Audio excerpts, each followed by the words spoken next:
Hello സുഹൃത്തുക്കളെ, Kerala lottery ടെക്നിക്സിൻ്റെ പുതിയൊരു വീഡിയോയിലേക്ക് എല്ലാവർക്കും സ്വാഗതം. ഞാനിത് 14-ാം തീയതി നറുക്കെടുക്കുന്ന ശ്രീശക്തി ലോട്ടറിയുടെ വീഡിയോ ആണ് ചെയ്യുന്നത്. അപ്പോൾ ഇത് 13-ാം തീയതി നറുക്കെടുത്ത നമ്പറുകളിലാണ് ഞാനിത് മാർക്ക് ചെയ്തിരിക്കുന്നത്. ഈ 13-ാം തീയതി നറുക്കെടുത്ത നമ്പറുകളിൽ നിന്നാണ് 14-ാം തീയതി അടിക്കുന്ന നമ്പറുകളിലേക്ക് നമ്പറുകൾ മാറുന്നത്. അത് നിങ്ങൾക്ക് കണ്ടുപിടിക്കണം എന്നുണ്ടെങ്കിൽ 13-ാം തീയതി നറുക്കെടുത്തതിന് ശേഷം ഞാനൊരു വീഡിയോ ചെയ്തിട്ടുണ്ട്. ആ വീഡിയോയിൽ വളരെ വ്യക്തമായിട്ട് ഞാനത് കാണിച്ചു തന്നിട്ടുണ്ട്. ആ വീഡിയോ കണ്ടാൽ മാത്രമേ നിങ്ങൾക്ക് മുന്നോട്ടുള്ള വീഡിയോകൾ കറക്റ്റായിട്ട് കണ്ട് മനസ്സിലാക്കാൻ പറ്റത്തുള്ളൂ.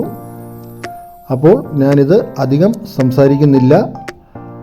അപ്പം വീഡിയോ ഇഷ്ടപ്പെട്ടാൽ എല്ലാവരും തീർച്ചയായിട്ടും സപ്പോർട്ട് ചെയ്യണം, സബ്സ്ക്രൈബ് ചെയ്യണം. തൊട്ടടുത്തുള്ള ബെല്ലൈക്കൻ എനേബിൾ ചെയ്താൽ ഞാനിടുന്ന വീഡിയോകളെല്ലാം നിങ്ങൾക്ക് നോട്ടിഫിക്കേഷനായിട്ട് വരുന്നതായിരിക്കും. എല്ലാ ദിവസത്തെയും ലോട്ടറിയുടെ വീഡിയോ ഞാൻ ചെയ്യുന്നതായിരിക്കും. അപ്പോൾ ഞാൻ നിർത്തുവാണ്. അപ്പോൾ വീഡിയോ ബാലൻസ് കാണും. സംസാരം നിർത്തിയെന്നും പറഞ്ഞ് വീഡിയോ കാണാതിരിക്കരുത്, വീഡിയോ വന്നുകൊണ്ടിരിക്കും. ഓക്കെ, അപ്പം എല്ലാവർക്കും നമസ്കാരം. ഓക്കെ.